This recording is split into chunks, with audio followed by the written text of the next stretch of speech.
Okay guys, let's do this. I'm really excited to play D&D today. Yeah, Fat Cat's ready too. Hey, wait a second. You're not supposed to be here. That's right. The Druid and Fat Cat are dead. Indeed, trying to pull a fast one on us. Well, nothing that our dungeon master can't take care of. No, wait. I can explain. There's this cleric who... Oh yeah, the Warlock. I missed the Warlock. You know, there's something else we forgot about too. Our wizard killed the dungeon master a few sessions ago, and the barbarian was gonna be the dungeon master instead. What the heck is wrong with you? Why would you remind us of that? Unfortunately, the helmet head is correct. Dungeon master. Oh, yes, I'm back. This is awesome, you guys. Look at all these cool Dungeon Master toys I have back here. Those aren't toys, you imbecile. Those are the tools and accessories that a dungeon master uses to deliver an enjoyable game experience to their players. Hey, wait a second.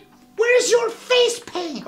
Well, it's a lot of work to put on the face paint a second time for all these skits. So, I mean, I have the shirt and the voice, so that should really be good enough, right? You know, back in my day, we knew the value of hard work, and I walked 2 miles through the snow. Shut up, old man. Now, look. Here's how it's gonna work. No face paint, no dungeon mastering. But I was just gonna tell you about all of these really cool Dungeon Master toys that I have back here. I told you, they're not toys. Okay, whatever. Just hurry up. Yeah, and quit crying, you big baby.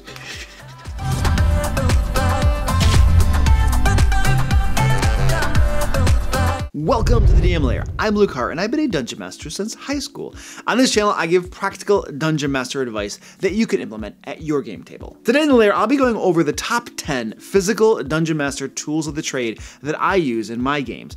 That is, the physical products I use as a Dungeon Master at the game table. When we are able to play in person again, that is. For both preparing and running my games. And I have a couple special miscellaneous tools that I think you're really going to enjoy. That's like my way of tempting you to watch the whole video. Does this fool anybody? I feel like everybody knows exactly why, like, YouTubers and crap say things like this. It's to get you to watch the whole video. It's like, oh, special miscellaneous tools.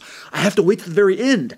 Oh, count me in. There will, of course, be links to everything I mentioned down in the description, and some of them are affiliate links, which means they help support the channel. And just in case you're wondering, yes, I will be going over the digital Dungeon Master tools I use, but I'm gonna save that one for next week. Now, before we jump in, I want to remind you that on my site, thedmlair.com, I have tons of free Dungeon Master resources, including entire D&D adventures for a wide range of levels, interesting NPCs, new magic items, and devious traps that you can use in your games. There's a link to my site, thedmlair.com, down below, and again, everything is free.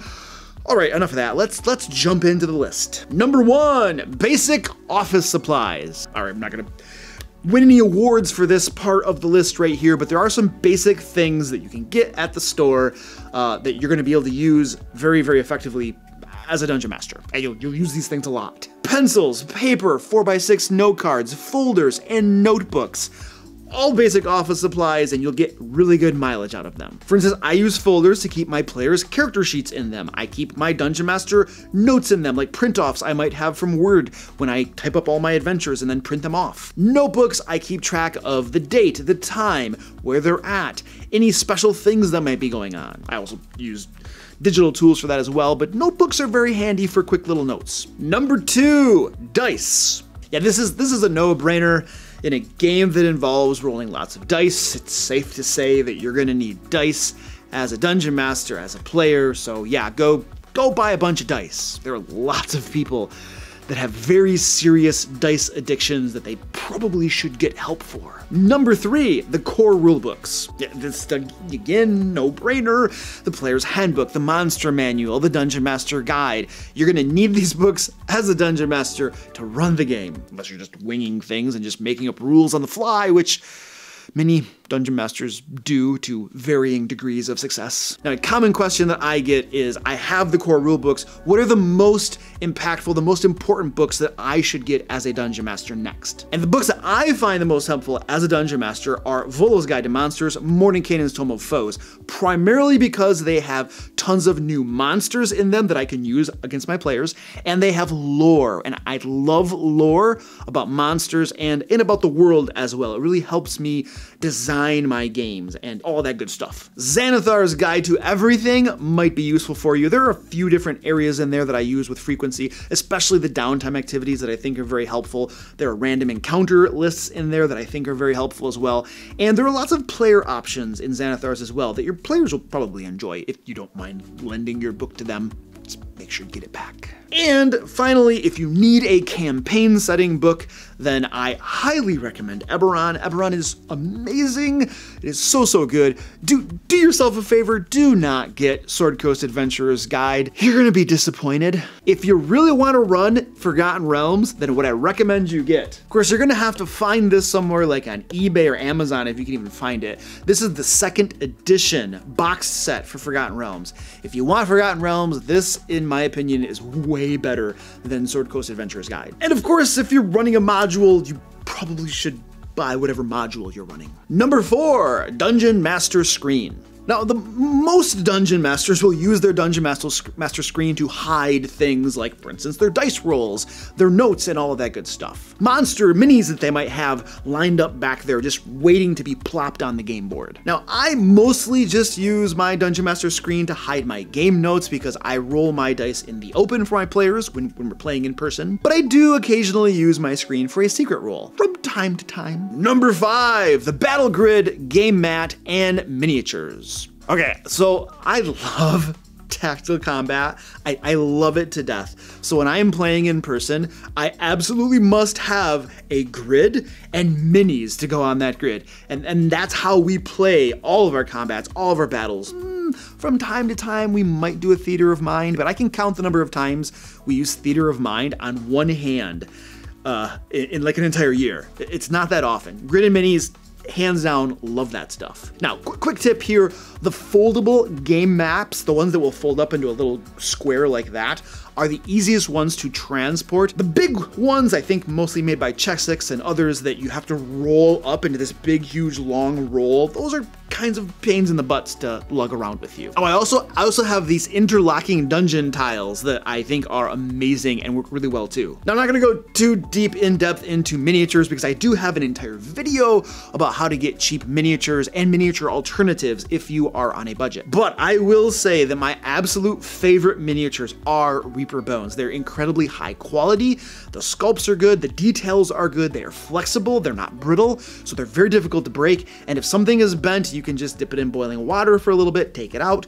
bend it back in place, throw it in cold ice water, and boom, you've fixed your bent mini. I also am a big fan of the Wizards of the Coast board games, like this one right here, Wrath of Ashardalon, and this one right here, The Legend of Drizzt, because they usually cost about $50, and you get about 40 miniatures in them. One of them is huge, 2 are large, and the rest are medium-sized. Very, very good bang for your buck. And then, of course, you know, when I'm traveling to conventions and things like that, I'm not going to lug around minis because it's just, and I'm afraid of getting lost or stolen or something. So what I take instead are tactical tokens. I've talked about these before, especially on live streams. We do giveaways and stuff on them because I think they're really awesome.